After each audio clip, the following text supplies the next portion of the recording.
India മുഴുവനും തുർക്കിയെ എതിർക്കുന്നത് എന്തുകൊണ്ടാണ്? തുർക്കി ഇന്ത്യയെ തകർക്കാൻ വേണ്ടി ചൈനയുമായി ചേർന്ന് പാകിസ്ഥാൻ ആയുധങ്ങൾ നൽകി. പാകിസ്ഥാനെ സ്ക്രൂ കൊടുത്ത് ഇന്ത്യക്കെതിരെ തിരിച്ചുവിട്ടു. അതുകൊണ്ടാണ് തുർക്കി ഒരു ഇസ്ലാമിക രാജ്യമായതുകൊണ്ട് പാകിസ്ഥാൻ എന്ന ഇസ്ലാമിക തീവ്രവാദ രാജ്യത്തെ പിന്തുണച്ചേ മതിയാകൂ. പക്ഷേ മറ്റ് ഇസ്ലാമിക രാജ്യങ്ങളെ സംബന്ധിച്ചിടത്തോളം അവർക്ക് ഓടുന്ന കാലത്തിനൊപ്പം ഓടാനാണ് താല്പര്യം. 6-ാം നൂറ്റാണ്ടിന്റെ ആ ആടിന്റെ തൊഴുത്തിലേക്ക് ഇപ്പോഴും ഫ്ലൈറ്റ് പിടിച്ചു പോകാൻ സൗദിക്കും പറ്റില്ല, മറ്റ് UAE പോലെയുള്ള അനേകം അറേബ്യൻ രാജ്യങ്ങൾക്ക് പറ്റില്ല. അതുകൊണ്ട് അവർക്ക് അയൽവാസി രാജ്യങ്ങളുമായിട്ട് നല്ല ബന്ധങ്ങൾ ഉണ്ടാകണം, അവരുമായി വ്യവസായ ബന്ധങ്ങൾ ഉണ്ടാകണം, സൗഹൃദങ്ങൾ ഉണ്ടാകണം.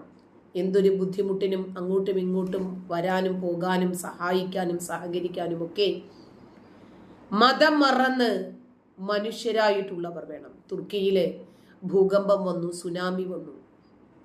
ആ സമയത്ത് തുർക്കിക്ക് വൈദ്യസഹായം പോലും പരിമിതമായ സാഹചര്യത്തില് സിറിയയിലും തുർക്കിയിലും ആദ്യം അവരുടെ ആർമി എത്തുന്നതിന് മുമ്പ് വൈദ്യസഹായവുമായിട്ട് എത്തിയ ഒരു രാജ്യമാണ് ഇന്ത്യ. അവരെഴുന്നേറ്റ് നിന്നപ്പോൾ ആദ്യം തിരിച്ചടിച്ചത് ഇന്ത്യയെ. ഇന്ത്യ അവരിൽ നിന്നും തിരിച്ചൊന്നും പ്രതീക്ഷിച്ചിട്ടില്ല. പട്ടിണി കിടന്ന പാകിസ്ഥാനെ പിടിച്ചു പൊക്കി, വെള്ളം കൊടുത്ത്, ഭക്ഷണം കൊടുത്ത്, ധൈര്യം കൊടുത്ത്, ബിസിനസ് സാമ്രാജ്യങ്ങൾ കെട്ടിപ്പടുക്കാനുള്ള എല്ലാ സഹായ സഹകരണങ്ങളും ചെയ്തു കഴിഞ്ഞപ്പോൾ പാകിസ്ഥാൻ ഇന്ത്യയെ തകർക്കാൻ മുന്നിട്ട് നിന്നു. ബംഗ്ലാദേശിനെ ഒരു സ്വതന്ത്ര രാഷ്ട്രമാക്കിയത് ഇന്ത്യയാണ്.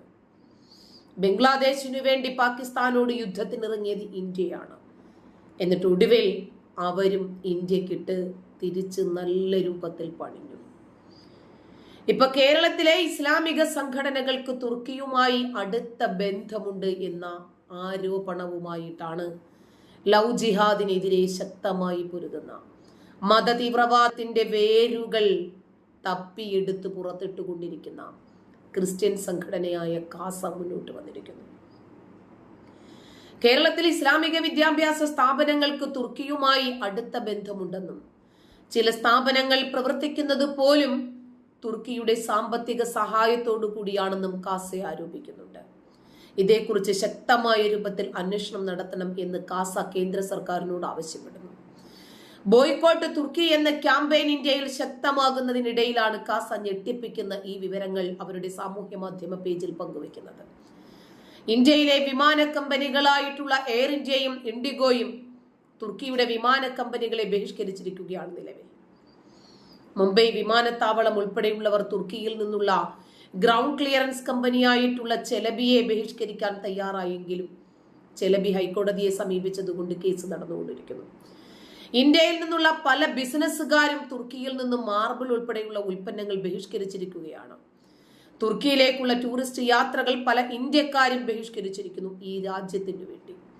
ഇതിനിടയിലാണ് കേരളത്തിലെ ഇസ്ലാമിക സംഘടനകൾക്ക് നേരെ, ഇസ്ലാമിക വിദ്യാഭ്യാസ സ്ഥാപനങ്ങൾക്ക് നേരെയും കാസ തുർക്കിയുമായിട്ടുള്ള ബന്ധം ആരോപിച്ച് രംഗത്ത് വരുന്നത്. ഇതേക്കുറിച്ച് കേന്ദ്ര സർക്കാർ അന്വേഷിക്കണമെന്നും കാസ ആവശ്യപ്പെടുന്നു. മുസ്ലിം ലീഗിന്റെ ഉൾപ്പെടെയുള്ള ചില നേതാക്കളുടെ തുർക്കി ബന്ധവും അന്വേഷണ വിധേയമാക്കണം എന്ന് കാസ ആവശ്യപ്പെടുന്നുണ്ട്. ഇന്ത്യക്കെതിരെ പാകിസ്ഥാന് ആയുധങ്ങൾ നൽകി സഹായിച്ച രാജ്യമായ തുർക്കിയുമായി JNU സർവകലാശാല ഉൾപ്പെടെയുള്ളവർ ബന്ധങ്ങൾ ഉപേക്ഷിക്കുന്നതിനിടയിലാണ് ചില ഇസ്ലാമിക വിദ്യാഭ്യാസ സംഘടനകൾ തുർക്കിയിൽ നിന്നും സാമ്പത്തിക സഹായങ്ങൾ ഉൾപ്പെടെ നേടിയെടുത്ത് ഇന്ത്യക്കെതിരെ തിരിയുന്നത്. ഗാസയോട് ക്രൂരത കാണിക്കുന്നത് കൊണ്ട് ഇസ്രയേലിനെ പിന്തുണയ്ക്കാൻ കഴിയില്ല. ഇസ്രയേലിനെ പിന്തുണയ്ക്കുന്നത് കൊണ്ട് ടാറ്റയെ പിന്തുണയ്ക്കാൻ കഴിയില്ല. ഇസ്രയേലിനെ പിന്തുണയ്ക്കുന്ന ഇന്ത്യയിൽ നിങ്ങൾ എങ്ങനെയിരിക്കും? ഇന്ത്യയിൽ നിന്ന് മുഴുവൻ മുസ്ലിങ്ങളും പാകിസ്ഥാനിലേക്ക് പലായനം ചെയ്യാൻ തീരുമാനിച്ചുറപ്പിച്ചിട്ട് തന്നെയാണോ ഇസ്രായേലിനെ പിന്തുണയ്ക്കുന്ന കമ്പനികളായിരുന്നാലും രാജ്യങ്ങളായിരുന്നാലും സംഘടനകളായിരുന്നാലും അതിനെ എതിർക്കാൻ നിങ്ങൾ രംഗത്ത് വന്നിട്ടുള്ളത്? തുർക്കിയെ ഇന്ത്യ എതിർക്കുന്നതിന്റെ പ്രധാനപ്പെട്ട കാരണം എന്താ? തുർക്കി പാകിസ്ഥാനെ സഹായിക്കുന്നു ഇന്ത്യക്കെതിരെ നിൽക്കാൻ.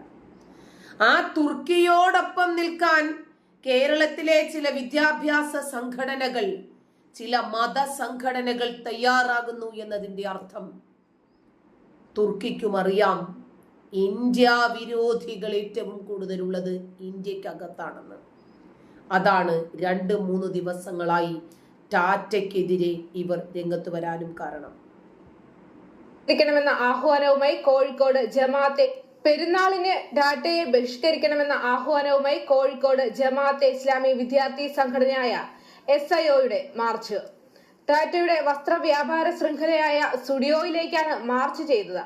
ഗാസയെ കൊല്ലാക്കൊല ചെയ്യുന്ന ഇസ്രായേലിനെ പിന്തുണയ്ക്കുന്ന ബ്രാൻഡുകളെ ബഹിഷ്കരിക്കണമെന്നാണ് SIOയുടെ ആഹ്വാനം. പെരുന്നാൾ ഉൾപ്പെടെയുള്ള ആഘോഷങ്ങൾക്ക് പുതുവസ്ത്രമെടുക്കുമ്പോൾ Zara, Tata Studio, Westside എന്നീ ബ്രാൻഡുകൾ ഒഴിവാക്കണമെന്നും ആഹ്വാനം ചെയ്തുകൊണ്ട് SIO സോഷ്യൽ മീഡിയ വഴി ഈ ക്യാമ്പയിന് വേണ്ടിയിട്ട് ഇവര് പോയത് KSRTC ബസ്സിലാണ് കേട്ടോ. ഹജ്ജിന് വേണ്ടി ഇവര് മക്കയിലേക്ക് എഴുന്നള്ളിയത് എങ്ങനെയാ? ടാറ്റയുടെ ഫ്ലൈറ്റിലാണ്. ടാറ്റയുടെ ഫ്ലൈറ്റിൽ കുഴപ്പമൊന്നും ഉണ്ടായിരുന്നില്ല. എയർപോർട്ട് വരെ ഇവര് പോയതും ടാറ്റയുടെ വണ്ടിയില്ല. ഇവരുടെ കയ്യിലുള്ളതും ടാറ്റയുടെ പാസ്പോർട്ട് സേവനങ്ങൾ ഉപയോഗപ്പെടുത്തിയ പാസ്പോർട്ടാണ്. ഇനിയിപ്പോ ഇവരെങ്ങനെ ഹജ്ജ് ചെയ്യും? ഹജ്ജ് ചെയ്താൽ അത് ഹലാലാകുമോ? ഹജ്ജ് ഉംറയും ചെയ്ത ആളുകളൊക്കെ പൊട്ടിക്കരഞ്ഞുകൊണ്ടിരിക്കുന്നു, നിലവിളിക്കുന്നു. ഇത് ടാറ്റയുടേതാണെന്ന് ഞങ്ങൾ അറിഞ്ഞില്ല. ഇസ്രായേലിനെ പിന്തുണച്ചു ടാറ്റ.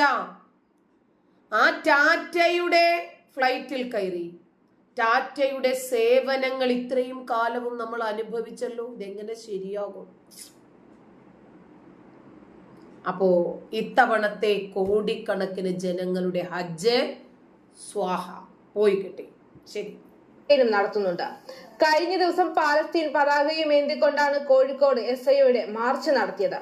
ഇസ്രായേലുമായി സഹകരിച്ച് പ്രവർത്തിക്കുന്ന Adidas, H&M, Tommy Hilfiger, Calvin Klein, Victorian secret, Tom Ford, Skechers, Prada, Dior, Chanel എന്നീ ബ്രാൻഡുകളെ ഒഴിവാക്കണമെന്നും SIO ആഹ്വാനം ചെയ്തിട്ടുണ്ട്.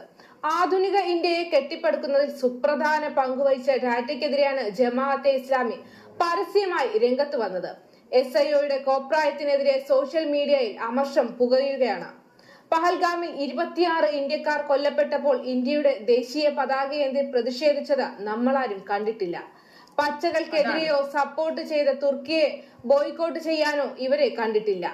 ഇന്ത്യ എന്ന രാജ്യത്തോട് കൂറുള്ള ഒരുവനും ടാറ്റ കമ്പനിക്കെതിരെ പ്രതിഷേധിക്കില്ല. ടാറ്റയ്ക്കെതിരെ പ്രതിഷേധം നടത്തുന്നവർ ഇസ്രായേലിന് ആയുധം നൽകുന്ന ഇന്ത്യക്കെതിരെയും പ്രതിഷേധം നടത്താനുള്ള സാധ്യതയുണ്ട്. സംസ്ഥാന സർക്കാരുകളും കേന്ദ്രവും ഇവരെ നിരീക്ഷിക്കണം തുടങ്ങി നിരവധി പ്രതികരണങ്ങളാണ് സോഷ്യൽ മീഡിയ. ഇവര് നാളെ ഇന്ത്യക്കെതിരെ തിരിയും എന്നത് സ്പഷ്ടമാണ്, കൃത്യമാണ്, വ്യക്തമാണ്. കാരണം ഇവരെല്ലാ കാലത്തും ഇന്ത്യക്കെതിരെ മാത്രമേ തിരിഞ്ഞിട്ടുള്ളൂ. ഇപ്പോഴും ഇവര് വെച്ചിരിക്കുന്ന ഒന്നാമത്തെ പടി ടാറ്റയ്ക്കെതിരെ, അത് ഇന്ത്യക്കെതിരെയാണ്. അതേസമയം ഗാസയിലെ സഹായ വിതരണ കേന്ദ്രത്തിലേക്ക് പോവുകയായിരുന്ന ജനങ്ങൾക്ക് നേരെ ഇസ്രായേൽ സൈന്യം 2 ദിവസം മുൻപ് വെടിയുയർത്തിരുന്നു. കുറഞ്ഞത് 27 പേർ കൊല്ലപ്പെട്ടു. 3 ദിവസത്തിനുള്ളിൽ നടന്ന മൂന്നാമത്തെ വെടിവെപ്പാണിത്. മുന്നറിയിപ്പ് വെടിയുതിർത്തെങ്കിലും അവഗണിച്ച കുറച്ച് സംശയിക്കപ്പെടുന്നവരുടെ അടുത്തേക്ക് വെടിയുതിർത്തതായി സൈന്യം വ്യക്തമാക്കി. ഇസ്രായേലി US പിന്തുണയുള്ള ഒരു ഫൗണ്ടേഷൻ ഇസ്രായേലി സൈനിക മേഖലകളിൽ സഹായ വിതരണ കേന്ദ്രങ്ങൾ സ്ഥാപിച്ചതിനു ശേഷമാണ് ദിവസേനയുള്ള വെടിവെപ്പുകൾ ഉണ്ടായത്. ഹമാസിനെ മറികടക്കാൻ രൂപകൽപ്പന ചെയ്ത ഒരു സംവിധാനമാണിതെന്നും അവർ വ്യക്തമാക്കുന്നു. ഗാസയിലെ വർദ്ധിച്ചുവരുന്ന പട്ടിണി പ്രതിസന്ധി പരിഹരിക്കുന്നില്ലെന്നും ഇസ്രായേലിന് സഹായം ഒരു ആയുധമായി ഉപയോഗിക്കാൻ ഇത് അനുവദിക്കുന്നില്ലെന്നും പറഞ്ഞുകൊണ്ട് ഐക്യരാഷ്ട്രസഭ പുതിയ സംവിധാനം നിരസിച്ചു. സംശയിക്കുന്നവരെ ഓടിക്കാൻ വേണ്ടിയാണ് വെടിയുതിർത്തത് എന്ന് ഇസ്രായേൽ സൈന്യം പറഞ്ഞു. ഹമാസ് പ്രസിദ്ധീകരിച്ച മരണസംഖ്യ അതിശയോക്തിപരമാണ് എന്ന് സൈനിക ഹമാസ് ഇസ്രായേലിനെ കയറി ചൊറിഞ്ഞാണ് പണി വാങ്ങിച്ചത് എന്ന് ഇസ്രായേലിനും അറിയാം, ഹമാസിനും അറിയാം, പലസ്തീനും അറിയാം, എല്ലാ ലോക രാജ്യങ്ങൾക്കും അറിയാം. പലസ്തീന് പോലും വേണ്ടാത്ത, ഗാസക്കാർക്ക് പോലും വേണ്ടാത്ത ഹമാസിനെ എടുത്തു വേണ്ടാത്തിടത്ത് വെച്ചിരിക്കുവാണ് കേരളത്തിലെ കുറച്ചു മലയാളികൾ. അറിയാത്ത പിള്ള ചൊറിയുമ്പോഴറിഞ്ഞോളൂ. നന്ദി.